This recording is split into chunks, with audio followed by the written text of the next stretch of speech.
ಮಹಾಶಿವ, ಪರಮೇಶ್ವರ, ಶಂಕರ ಅನ್ನೋ ಹಲವಾರು ಹೆಸರುಗಳಿಂದ ಕರೆಯಲ್ಪಡುವ ಶಿವನು ಮೂರು ಲೋಕಗಳ ಒಡೆಯ. ಮಹಾಶಿವನನ್ನು ಬ್ರಹ್ಮಾಂಡದಲ್ಲಿರುವ ಯಾವ ಶಕ್ತಿಗೂ ಕೂಡ ಎದುರಿಸಲು ಸಾಧ್ಯವಿಲ್ಲ. ಆದರೆ ಈ ಮಹಾದೇವನ ಜನ್ಮ ಹೇಗಾಯಿತು ಅಂತ ನಿಮಗೆ ಗೊತ್ತಾ? ಈ ಮಹಾಶಿವನ ತಂದೆ ತಾಯಿಗಳು ಯಾರು ಎಂಬುದನ್ನು ಒಮ್ಮೆಯಾದರೂ ಯೋಚನೆ ಮಾಡಿದ್ದೀರಾ? ಮಹಾಶಿವನಿಗೆ ಶಿಕ್ಷಣವನ್ನು ನೀಡಿದವರಾರು? ಹಾಗೆ ಮಹಾಶಿವನ ಬಳಿ ಶಿಕ್ಷಣ ಪಡೆದವರು ಯಾರ್ಯಾರು? ಇಂತಹ ಅದೆಷ್ಟೋ ವಿಷಯಗಳನ್ನು ನಾವಿವತ್ತು ಈ ವಿಡಿಯೋದಲ್ಲಿ ತಿಳಿದುಕೊಳ್ಳೋಣ.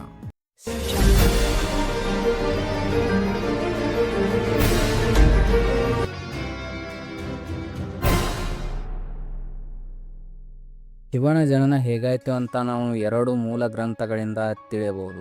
ಅವುಗಳೇ ಶಿವಪುರಾಣ ಮತ್ತು ವಿಷ್ಣು ಪುರಾಣ. ಮೊದಲನೇದಾಗಿ ಶಿವಪುರಾಣದ ಪ್ರಕಾರ ಶಿವನನ್ನು ಸ್ವಯಂಭೂ ಅಂತ ಕರೆಯಲಾಗುತ್ತೆ. ಸ್ವಯಂಭೂ ಅಂದರೆ ಸ್ವತಃ ಜನ್ಮ ತಾಳಿದವನು ಎಂದರ್ಥ ನೀಡುತ್ತೆ. ಹಾಗಿದ್ರೆ ಶಿವನ ಜನ್ಮ ತಾನಾಗಿಯೇ ಆಗಿದೆಯಾ? ಶಿವಪುರಾಣದ ಪ್ರಕಾರ ಶಿವನಿಗೆ ತಂದೆ ತಾಯಿ ಇಲ್ಲ ಅಂತ ನಾವಿಲ್ಲಿ ತಿಳಿದುಕೊಳ್ಬಹುದು. ಅದಕ್ಕಾಗಿಯೇ ಮಹಾಶಿವ ಪಂಚಭೂತಗಳನ್ನು ಹಿಡಿತದಲ್ಲಿಟ್ಕೊಂಡಿದ್ದಾನೆ. ಶಿವನಿಗೆ ಮೃತ್ಯು ಎಂಬುದೇ ಇಲ್ಲ. ಅದೇ ಕಾರಣಕ್ಕೆ ಶಿವನಿಗೆ ಮೃತ್ಯುಂಜಯ ಎಂದು ಕರೀತಾರೆ. ಇದು ಶಿವಪುರಾಣದ ಪ್ರಕಾರ ಹೀಗಿದ್ರೆ, ಇನ್ನು ವಿಷ್ಣು ಪುರಾಣದ ಪ್ರಕಾರ ಹೇಗಿದೆ ನೋಡೋಣ ಬನ್ನಿ. ವಿಷ್ಣು ಪುರಾಣದ ಪ್ರಕಾರ ವಿಷ್ಣುವಿನ ಹಣೆಯ ಮೇಲಿಂದ ಬಂದ ತೇಜಸ್ಸಿನ ಕಾರಣದಿಂದ ಮಹಾಶಿವನ ಜನನವಾಗುತ್ತೆ. ಮಹಾವಿಷ್ಣುವಿನ ನಾಭಿಯಿಂದ ಬ್ರಹ್ಮ ಉದ್ಭವಿಸ್ತಾನೆ. ಮಹಾವಿಷ್ಣುವಿನ ಜನ್ಮ ರಹಸ್ಯದ ಬಗ್ಗೆ ಕೂಡ ಶಿವಪುರಾಣದಲ್ಲಿದೆ. ಮಹಾಶಿವನು ಧ್ಯಾನ ಮಾಡಲು ಬಳಸುವ ರುದ್ರಾಕ್ಷಿ ಸರದ ಒಂದು ರುದ್ರಾಕ್ಷಿಯಿಂದ ಮಹಾವಿಷ್ಣುವಿನ ಜನನವಾಗಿದೆ ಎಂದು ಹೇಳಲಾಗುತ್ತೆ. ಇದು ಹೇಗಿದೆ ಅಂದರೆ, ಶಿವಪುರಾಣ ಮತ್ತು ವಿಷ್ಣು ಪುರಾಣಗಳೆರಡೂ ಕೂಡ ಒಂದಕ್ಕೊಂದು ವಿರುದ್ಧವಾಗಿವೆ. ಶಿವನ ಜನನದ ಬಗ್ಗೆ ಇನ್ನೂ ಒಂದು ಪುರಾತನ ಕಥೆ ಇದೆ. ಅದನ್ನು ನೀವು ಚಿಕ್ಕವರಿದ್ದಾಗ ನಿಮ್ಮ ಹಿರಿಯರಿಂದ ಕೇಳೇ ಇರ್ತೀವಿ. ಆ ಕಥೆ ಏನಂದರೆ, ಬ್ರಹ್ಮ ಮತ್ತು ವಿಷ್ಣುವಿನ ನಡುವೆ ಯಾರು ದೊಡ್ಡವರೆಂಬ ವಾಗ್ವಾದ ಶುರುವಾಗುತ್ತೆ. ಹಾಗೆ ಯಾರು ಅತಿ ಶ್ರೇಷ್ಠರು ಎಂದು ಜಗಳ ಶುರು ಮಾಡ್ತಾರೆ. ಈ ರೀತಿಯ ಜಗಳ ನಡೆಯುತ್ತಿರಬೇಕಾದ್ರೆ ಅವರ ಮಧ್ಯೆ ಒಂದು ಪ್ರಕಾಶಮಾನವಾದ ಬೆಳಕಿನ ಸ್ತಂಭವೊಂದು ಏರ್ಪಡುತ್ತೆ. ಹಾಗೆ ಆ ಸ್ತಂಭದಿಂದ ಅಶರೀರ ವಾಣಿಯೊಂದು ಕೇಳಿಸುತ್ತೆ. ಆ ವಾಣಿ ಏನಾಗಿತ್ತು ಅಂದರೆ, ನಿಮ್ಮಿಬ್ಬರಲ್ಲಿ ಯಾರು ಇದರ ತುದಿಯನ್ನು ಕಂಡುಹಿಡಿತಾರೋ ಅವರೇ ಶ್ರೇಷ್ಠರೆಂಬುದಾಗಿರುತ್ತೆ. ಇದನ್ನು ಕೇಳಿದ ಬ್ರಹ್ಮ ವಿಷ್ಣು ಇಬ್ಬರೂ ಕೂಡ ಆ ತುದಿಯನ್ನು ಹುಡುಕೋಕೆ ಆರಂಭಿಸ್ತಾರೆ. ಬ್ರಹ್ಮ ಒಂದು ಪಕ್ಷಿಯ ಆಕಾರ ಪಡೆದು ಅದರ ತುದಿಯನ್ನು ಹುಡುಕೋಕೆ ಪ್ರಾರಂಭಿಸ್ತಾನೆ. ಇನ್ನು ವಿಷ್ಣು ವರಾಹ ರೂಪ ಪಡೆದು ಅದರ ಇನ್ನೊಂದು ತುದಿಯನ್ನು ಹುಡುಕೋಕೆ ಹೋಗ್ತಾನೆ. ಈ ರೀತಿ ಬಹಳಷ್ಟು ಸಮಯದವರೆಗೂ ಹುಡುಕಿದ ನಂತರ ಬ್ರಹ್ಮ ಮತ್ತು ವಿಷ್ಣು ಇಬ್ಬರಿಗೂ ಕೂಡ ಸ್ತಂಭದ ತುದಿ ಸಿಗೋದಿಲ್ಲ. ಆವಾಗ ಮಹಾಶಿವ ಸ್ತಂಭ ರೂಪವನ್ನು ತ್ಯಜಿಸಿ ನಿಜ ರೂಪಕ್ಕೆ ಬರ್ತಾನೆ. ಇದನ್ನು ನೋಡಿ ಬ್ರಹ್ಮ ಮತ್ತು ವಿಷ್ಣು ಈ ಬ್ರಹ್ಮಾಂಡದಲ್ಲಿ ಶಿವನೇ ಶ್ರೇಷ್ಠ, ಶಿವನೇ ಶಕ್ತಿಶಾಲಿ ಹಾಗೂ ಶಿವನಿಗಿಂತ ಯಾರೂ ದೊಡ್ಡವರಿಲ್ಲ ಎಂಬ ನಿರ್ಧಾರಕ್ಕೆ ಬರ್ತಾರೆ. ಹಾಗೂ ಈ ಕಥೆಯಿಂದ ನಮಗೆ ತಿಳಿಯುತ್ತೆ ಶಿವನಿಗೆ ಅಂತ್ಯ ಎಂಬುದೇ ಇಲ್ಲ ಎಂದು. ಅದಕ್ಕಾಗಿ ಮಹಾಶಿವನಿಗೆ ಮೃತ್ಯುಂಜಯ ಎಂದು ಕರೆಯಲಾಗುತ್ತೆ. ಏಕೆಂದರೆ ಶಿವನಿಗೆ ಅಂತ್ಯ ಅಥವಾ ಮೃತ್ಯು ಎಂಬುದೇ ಇಲ್ಲ. ಇನ್ನು ವಿಷ್ಣು ಪುರಾಣದ ಪ್ರಕಾರ ಬ್ರಹ್ಮನು ಮಹಾಶಿವನಿಗೆ ತಂದೆಯಾಗುತ್ತಾನೆ ಎಂಬ ಉಲ್ಲೇಖವಿದೆ. ಅದು ಹೇಗಂದ್ರೆ, ಈ ಇಡೀ ಬ್ರಹ್ಮಾಂಡವೇ ನೀರಿನಲ್ಲಿ ಮುಳುಗಿ ಹೋಗಿರುತ್ತೆ.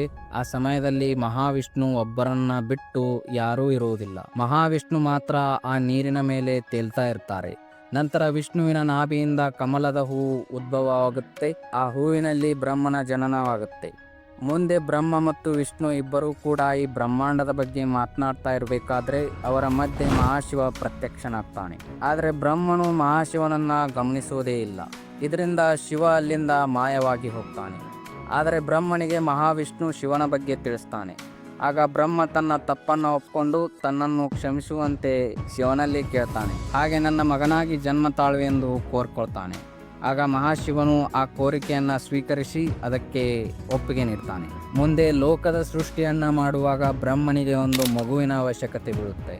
ಆವಾಗ ಬ್ರಹ್ಮನಿಗೆ ಶಿವನು ಕೊಟ್ಟ ವರದ ನೆನಪಾಗಿ ತಪಸ್ಸನ್ನು ಮಾಡಲು ಪ್ರಾರಂಭಿಸ್ತಾನೆ. ಆಗ ಮಹಾಶಿವನು ಒಬ್ಬ ಚಿಕ್ಕ ಬಾಲಕನಾಗಿ ಜನ್ಮ ತಾಳ್ತಾನೆ. ಜನ್ಮ ತಾಳಿದ ಆ ಬಾಲಕ ಅಳ್ತಾ ಇರ್ತಾನೆ.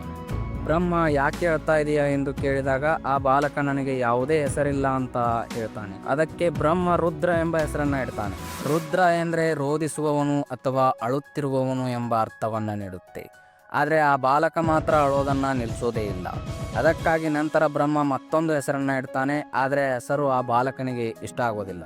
ಇದೇ ರೀತಿಯಾಗಿ ಬ್ರಹ್ಮ ಆ ಬಾಲಕನಿಗೆ 108 ಹೆಸರುಗಳನ್ನು ಇಡ್ತಾನೆ. ಆ ಹೆಸರುಗಳನ್ನು ಭೂಮಿ ಮೇಲೆ ಬಳಕೆ ಕೂಡ ಮಾಡಿಸ್ತಾನೆ ಎಂದು ಶಿವಪುರಾಣದಲ್ಲಿದೆ. ಶಂಕರ, ಪರಮೇಶ್ವರ, ಭದ್ರ, ಲೋಕೇಶ್ವರ ಈ ತರಹದ ಇನ್ನೂ ಅನೇಕ ಹೆಸರುಗಳು ಆ 108 ಹೆಸರುಗಳಲ್ಲಿವೆ. ಇನ್ನು ತ್ರಿಮೂರ್ತಿಗಳ ಹುಟ್ಟಿನ ಬಗೆಯಾಗಿ ಇನ್ನೊಂದು ಕಥೆ ಇದೆ. ಅದೇನೆಂದ್ರೆ ಮಹರ್ಷಿ ನಾರದರು ತಮ್ಮಲ್ಲಿ ಉದ್ಭವಿಸಿದ ಪ್ರಶ್ನೆಗೆ ಅವರ ತಂದೆ ಬ್ರಹ್ಮದೇವನ ಬಳಿ ಒಂದು ಪ್ರಶ್ನೆಯನ್ನ ಕೇಳ್ತಾರೆ. ನೀವು ಹೇಗೆ ಜನಿಸಿದ್ದೀರಿ, ನಿಮ್ಮ ತಂದೆ ತಾಯಿ ಯಾರು ಎಂದು ಕೇಳ್ತಾರೆ.